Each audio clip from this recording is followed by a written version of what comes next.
Hello students, welcome back to my channel. Clarify the purpose or goal of the class. Repeat key ideas and concepts to emphasize their importance to students and help students to understand them. Repeat key ideas అంటే చాలా ముఖ్యమైనటువంటిది ఏదైతే ఉంటుందో so దాన్ని మరలా చెప్పడం అనమాట. Concepts to emphasize ఆ ముఖ్యమైనటువంటి ఆ యొక్క అంశాలు ఏవైతే ఉంటాయో ఆ కాన్సెప్ట్స్ ఏవైతే ఉంటాయో వాటిని బాగా వారికి వచ్చేలాగా చెప్పడం అనమాట. సో అట్లా చేయడం వల్ల వాటి యొక్క ముఖ్య ఉద్దేశం అవి ఎంత ముఖ్యమైనవో పిల్లలు బాగా అర్థం చేసుకోగలుగుతారు. Help students to understand them. So అప్పుడు పిల్లలు వాటిని బాగా అర్థం చేసుకునేటువంటి అవకాశం అనేది ఉంటుందన్నమాట. So example summarize key points అంటే ఏవైతే ముఖ్యమైనటువంటి ఉంటాయో సో వాటిని చక్కగా అర్థమయ్యేలాగా సమ్మరీలాగా చెప్పడం అనమాట. So compare and contrast ideas. Okay, so ఇంకా ఏంటి పోలికలు ఏంటి, వ్యతిరేకంగా ఉన్నటువంటివి ఏంటి అనేటువంటిది మాట్లాడటం విత్ ఈచ్ అదర్. ఒకదానికి పొంతన ఏంటి, ఒకదానికి వేరు ఏంటి అనేది చెప్పడం ద్వారా provide metaphors and analogies. Metaphors అంటే కంపారిజన్ అనమాట. సో రెండింటిని కంపేర్ చేసేటువంటి లిటరీ డివైస్ అనమాట. సో మెటఫర్స్ని focus on major points. Okay, ముఖ్యమైనటువంటి అంశాలు ఏంటో వాటి మీద ఎక్కువగా మనం దృష్టి పెట్టడం అనమాట. Have students seek additional information. అట్లాగే ఏంటంటే పిల్లలు ఏదైనా సరే ఇంకా కొంచెం చెప్పమని మనల్ని అడిగినట్లయితే మనం చెప్పడం అనమాట. సో వారిని విసిగించకుండా చక్కగా చెప్పడం.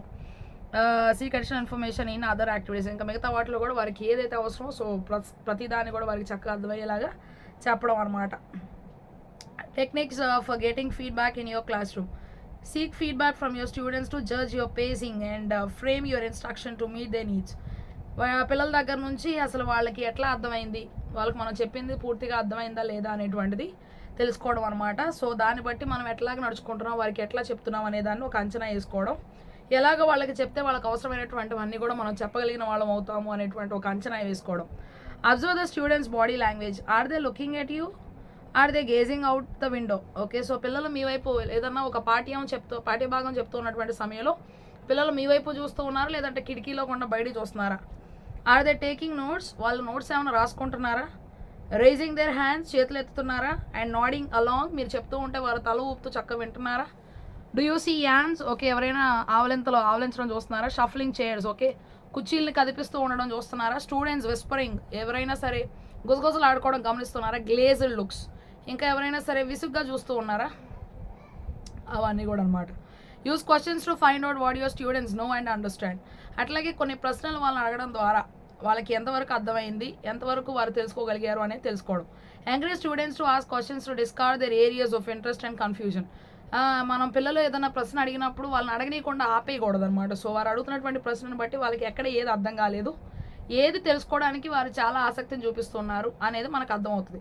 Post questions for students to answer that get them to test their own knowledge. అట్లాగే పిల్లల్ని కొన్ని ప్రశ్నలు అడగడం ద్వారా వారు ఎంతవరకు వారి సొంత జ్ఞానాన్ని సంపాదించుకోగలిగారనేది తెలుసుకుంటాం. You can have the students speak in small groups. అట్లాగే మనం ఇంకా ఏం చేయొచ్చు అంటే పిల్లల్ని చిన్న బృందాలుగా చేసి వారిలో మాట్లాడడానికి వారికి అవకాశాన్ని కల్పించడం. రైట్ అవుట్ షార్ట్ ఆన్సర్స్, వారంతటా వారే చిన్న జవాబులు రాయడానికి వారిని అనుమతించడం. Or ask for a response from 1 to 3 members of the class. తర్వాత మనం చెప్పినటువంటి దాన్ని బట్టి వాళ్ళకి ఏం అర్థమైంది అనేది వారి యొక్క మాటల్లో మనం కళ్ళు లేదా ముగ్గురు మాటల ద్వారా తరగతిలో ఉన్నటువంటి వారి ద్వారా తెలుసుకోవడం. Collect return feedbacks. ఆ students to complete a brief online survey before or after class. Find out what questions they have after a reading, assignment or lecture. తర్వాత పిల్లల్ని ఏం చేయాలి అంటే వాళ్ళకి అర్థమైనంత వరకు ఎంతవరకు వాళ్ళు అర్థం చేసుకోగలిగారు అనేటువంటిది ఒక సర్వే లాగా చేయడం అనమాట. ఎప్పుడు అది ఆన్లైన్ రూపంలో చేయాలన్నమాట. అంటే రాతపూర్వకంగా కాకుండా before or after class. Okay, class ముందు కానీ క్లాస్ తర్వాత కానీ ఫైండ్ అవుట్ వాట్ క్వశ్చన్స్, వాళ్ళకి ఎలాంటి ప్రశ్నలు ఉన్నాయి చదివిన తర్వాత, లేదంటే ఒక అసైన్మెంట్ రాసిన తర్వాత, లేదంటే ఒక లెసన్ విన్న తర్వాత. Prompt students to right a response to an open question during a class to give students the opportunity to organise their own thoughts. ఇంకా ఏంటి అంటే పిల్లలు వాళ్ళంతటా వాళ్ళకి ఎలాగ అర్థమైంది అనేటువంటి దాన్ని బట్టి వాళ్ళు కొన్ని ప్రశ్నలు అడగడానికి క్లాస్ జరుగుతూ ఉన్నప్పుడు వారిని అనుమతించడం. ఆర్గనైజ్ దేర్ ఓన్ థాట్స్, వారి యొక్క సొంత అభిప్రాయాలను వారిని తెలియజేసేలాగా వారిని అనుమతించడం. And provide you with a quick diagnostic or how they are doing. Okay, so దాన్ని బట్టి వాళ్ళు ఎట్లా చేస్తూ ఉన్నారు, వాళ్ళకి ఎంతవరకు అర్థమైంది అనేది మనకు బాగా తెలుస్తుంది.